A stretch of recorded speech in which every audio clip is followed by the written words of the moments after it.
Halo teman-teman semuanya, pada kesempatan kali ini kita akan melakukan suatu teknik statistik. Biasanya teknik ini kita lakukan di awal sebelum kita melakukan teknik-teknik yang lebih kompleks. Pada kesempatan kali ini kita akan membahas tentang statistik deskriptif dan bagaimana cara melakukan statistik deskriptif di software Gretel ini. Sebelumnya akan kita sedikit bahas tentang apa itu statistik deskriptif. Teknik ini adalah suatu metode untuk merangkum kemudian juga bisa menyajikan data dalam bentuk yang tentunya mudah dipahami. Statistik deskriptif ini mencakup ukuran pemusatan data seperti mean, median, dan juga modus. Di sisi lain, statistik deskriptif juga bisa mengukur bagaimana sebaran data, bagaimana data itu menyebar dengan ukuran dispersi seperti rentang, varians, dan juga standar deviasi. Selain itu, kita juga bisa melihat atau menghitung nilai skewness dan juga kurtosis dari suatu data. Analisis ini, teman-teman semua, sangat penting sebagai langkah awal kita sebelum melakukan analisis yang lebih kompleks. Biasanya, ketika kita ingin melakukan suatu analisis statistik inferensi, maka langkah awal yang harus kita lakukan adalah bisa menggambarkan dan juga mendeskripsikan data kita seperti apa. Itulah pentingnya dilakukan statistik deskriptif sebelum kita memulai teknik-teknik yang lebih kompleks. Langsung saja teman-teman semua, kita masuk ke Gretel. Pada bahasan sebelumnya kita sudah memiliki contoh file yang akan kita gunakan, yaitu file latihan, dan itu bentuknya adalah Excel, di mana file latihan ini terdiri dari 10 variabel mulai dari nama kepala rumah tangga, umur, sampai dengan pendapatan. Teman-teman semua, di dalam Gretel kita bisa melakukan statistik deskriptif dengan dua cara. Yang pertama yang bisa kita lakukan adalah kita klik menu View, kemudian di sini ada menu Summary Statistics. Ya. Kalau kita sorot, maka dia akan muncul dua pilihan, ada plain dan ada vectorize ya. Kita pilih yang plain dulu. Setelah muncul kotak dialog seperti ini, kita tinggal memilih kira-kira variabel mana yang akan kita tampilkan ya statistik deskriptifnya. Misalnya kita ingin menampilkan statistik deskriptif dari pendapatan, kita klik.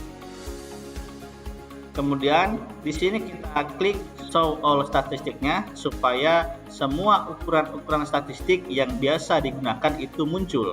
Kita klik, kemudian kita klik OK. Begini hasilnya teman-teman semua, ini adalah hasil statistik deskriptif atau summary statistik dari variabel pendapatan. Bisa kita lihat nilai rata-ratanya adalah sekitar 1.236.000 dan seterusnya. Bisa dilihat di sini juga ada nilai standar deviasinya, kemudian ada nilai koefisien variasi dan juga ada nilai skewness gitu ya, di mana nilai skewness ini adalah menggambarkan tingkat simetrisan dari suatu data jika kita bandingkan dengan distribusi normal ya.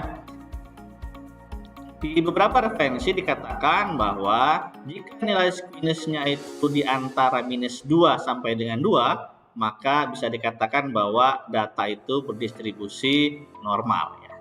Kemudian di sini juga ada kurtosis, di mana kurtosis ini adalah menggambarkan tingkat keruncingan suatu data ya. Dan beberapa referensi juga ada yang mengatakan -2 sampai dengan 2, tetapi ada juga mengatakan bahwa antara -3 sampai dengan 3 nilai suatu kurtosis dikatakan bahwa data itu bersifat atau berdistribusi normal. cara pertama, teman-teman semua. Cara yang kedua, kita juga bisa melakukan teknik statistik deskriptif dengan cara kita pilih variabelnya, kemudian kita klik kanan, ya. Di sini ada juga yang namanya summary statistik. Jadi kalau kita klik, maka hasilnya sama dengan yang kita lakukan dengan cara yang pertama tadi. Selain menampilkan ukuran-ukuran baik itu ukuran pemusatan maupun ukuran penyebaran, kita juga bisa menampilkan dalam bentuk grafik.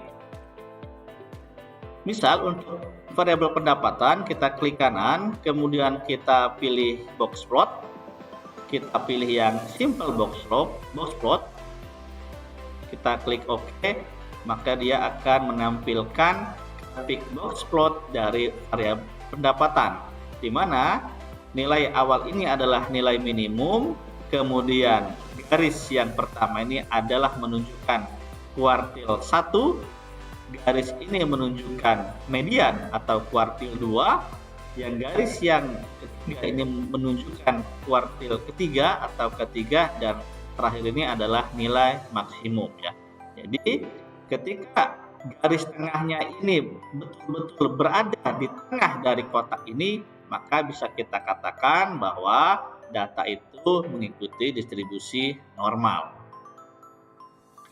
Kemudian bisa kita coba lagi teman-teman semua, misalnya kita ingin melihat box plot dari produksi, ya kita klik kanan, kemudian box plot. Di sini kita coba pilihan yang factorize, kita klik. Oke.